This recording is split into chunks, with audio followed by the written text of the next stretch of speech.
A 67-year-old man named Robert worked for 42 years. He saved consistently. He avoided debt.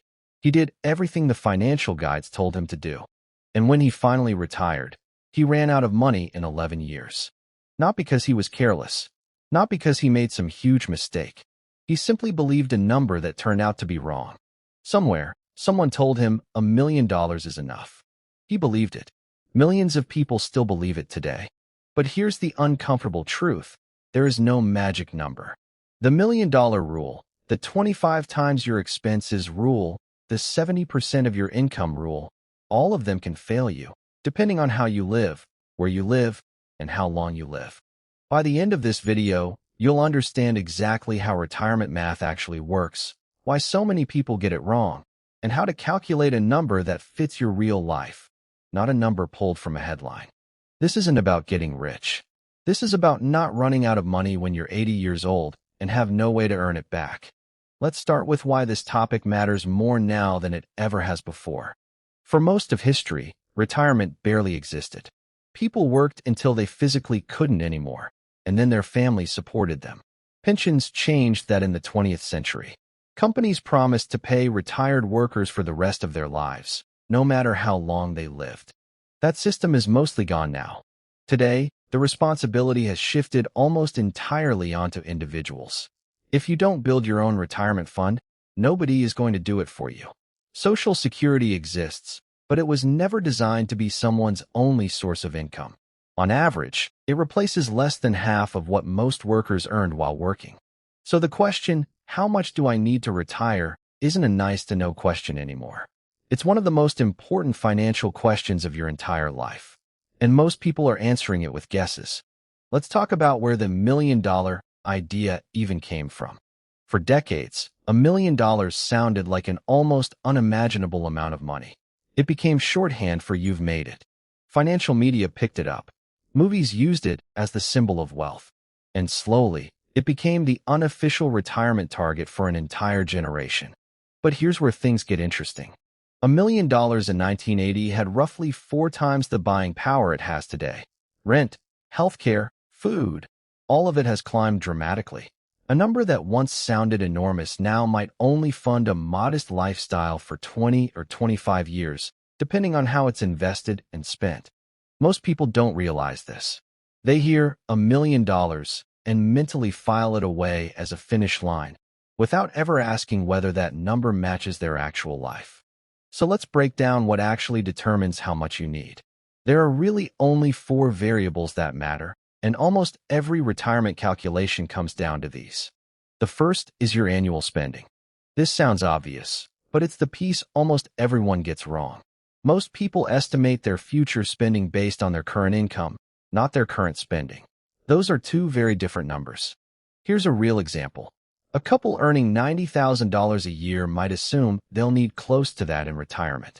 But if they're currently saving 15% of that income, paying off a mortgage that will eventually be gone, and covering work-related costs like commuting and lunches out, their actual retirement spending might be closer to $55,000 or $60,000 a year.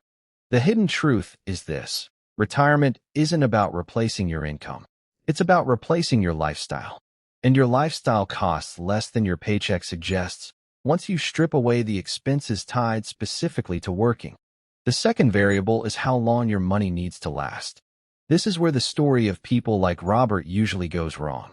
People plan for a 20-year retirement and end up living 30. Life expectancy has increased significantly. A 65-year-old man today has a real chance of living into his mid to late 80s. A 65-year-old woman, statistically, often lives even longer. If you retire at 62 and live to 92, that's 30 years your money has to cover, 3 full decades without a paycheck. Most people underestimate this by 5 to 10 years. And in retirement math, 5 extra years can mean needing hundreds of thousands of dollars more. The third variable is inflation, and this is the one that quietly destroys retirement plans. Inflation doesn't feel dangerous in any single year. 2 or 3% doesn't sound like much. But over a 25 or 30-year retirement, it compounds into something enormous. Consider this. At just 3% average inflation. Prices double roughly every 24 years. That means something that costs $50,000 a year at the start of your retirement could cost close to $100,000 a year by the end of it, in the exact same dollars you're already living on. This is why the biggest mistake comes next: keeping retirement savings entirely in cash. Cash feels safe. It's not. Cash is guaranteed to lose purchasing power every single year inflation exists. A retirement fund that isn't growing at all is a retirement fund that's shrinking. The fourth variable is investment returns and how you withdraw your money. This is where a rule called the 4% rule comes in. It's one of the most well-known ideas in retirement planning, and it's worth understanding along with its limits. The idea is simple.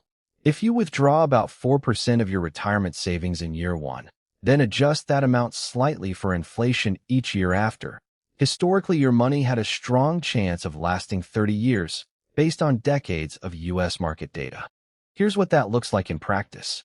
If you have $1 million saved, the 4% rule suggests you could withdraw about $40,000 in your first year of retirement, then adjust that upward slightly each year to keep pace with rising prices.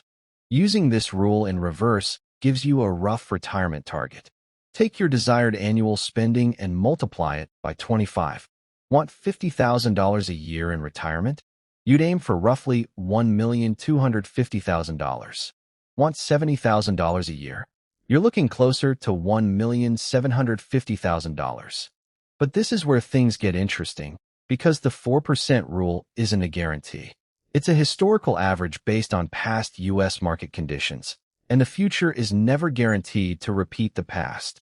Retiring right before a major market downturn can be far more damaging than retiring during a strong market, even with the exact same savings. This is called sequence of returns risk, and it's one of the most misunderstood dangers in retirement planning.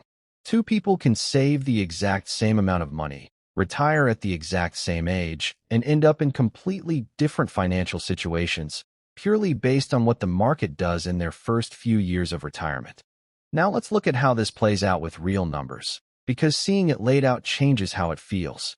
Imagine two people, both retiring with $800,000. Person A retires and spends $40,000 a year, adjusting slightly for inflation. Using historical average returns, that money has a strong chance of lasting well beyond 30 years, potentially even growing along the way. Person B retires with the exact same $800,000, but decides to spend $64,000 a year. That's only an 8% withdrawal rate, which sounds manageable on paper. In practice, that pace often depletes the entire account in 12 to 15 years, especially if a market downturn happens early. Same savings, same starting point, completely different outcomes, based entirely on spending discipline and withdrawal rate. This is the hidden truth most retirement conversations skip. The size of your nest egg matters less than how you manage it once you're relying on it. Now here's a myth worth clearing up, because it trips up more people than almost anything else in this topic. Myth: you need millions of dollars to retire comfortably, no matter what. Reality: your number depends entirely on your spending, your location, and your other income sources, like Social Security or a pension. Someone living in a low-cost area, with a paid-off home and modest spending habits, might comfortably retire on $500,000 to $700,000, especially with Social Security covering part of their expenses. Someone living in an expensive city, carrying debt, and wanting a high-spending lifestyle might need $2 million or more. There is no universal number. There's only your number, based on your life. Most people don't realize that Social Security alone can dramatically change these calculations. As of recent data, the average monthly Social Security benefit is a little over $1,900 for retired workers, which adds up to roughly $23,000 a year. For many retirees, especially those with modest lifestyles, that single benefit covers a meaningful chunk of their annual spending, reducing how much their personal savings need to cover. This is why delaying Social Security, when possible, is one of the most underrated financial moves people can make. Claiming benefits at 62 instead of waiting until full retirement age, or even age 70, can permanently reduce your monthly benefit by 25% to 30% or more. Waiting, when financially possible, locks in a larger, guaranteed income for the rest of your life. Income that doesn't depend on the stock market at all. However, there is one problem nobody talks about enough: healthcare costs. Healthcare tends to be one of the most underestimated expenses in retirement planning. Costs generally rise with age, and unlike rent or groceries, healthcare spending is unpredictable. A single serious health event can cost far more than a person planned for. This is exactly why many financial planners recommend building a buffer specifically for healthcare, separate from everyday living expenses, and why retiring with zero financial cushion is one of the riskiest decisions someone can make, even if their day-to-day budget looks fine on paper. So let's bring this together into something you can actually use. Start with your realistic annual spending, based on your actual lifestyle, not your current income. Subtract any guaranteed income you'll receive, like Social Security or a pension. What's left is the amount your savings need to cover each year. Multiply that remaining number by 25. That gives you a reasonable target based on historical withdrawal research. Then build an extra room for healthcare costs and unexpected expenses, because retirement rarely goes exactly as planned. This number will look different for almost everyone watching this. And that's exactly the point. Retirement isn't a lottery ticket with one correct answer. It's a personal equation, built from your own spending, your own timeline, and your own risk tolerance. Robert, the man from the beginning of this video, didn't fail because he didn't save enough in total. He failed because he never ran the actual math. He assumed a round number would protect him, without checking if that number matched his real spending, his real lifespan, or real inflation. That's the lesson underneath all of this. The danger was never the size of his savings. It was the absence of a plan. Money doesn't run out because people are lazy or reckless.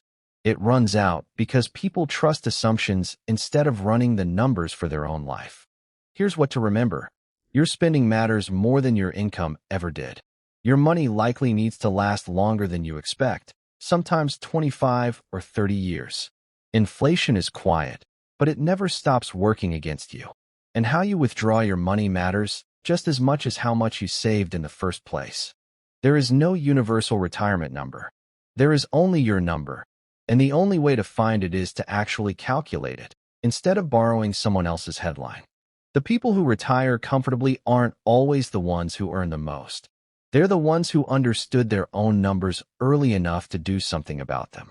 If this video helped you understand your own retirement picture a little more clearly, subscribe for more videos about money, investing, and building wealth.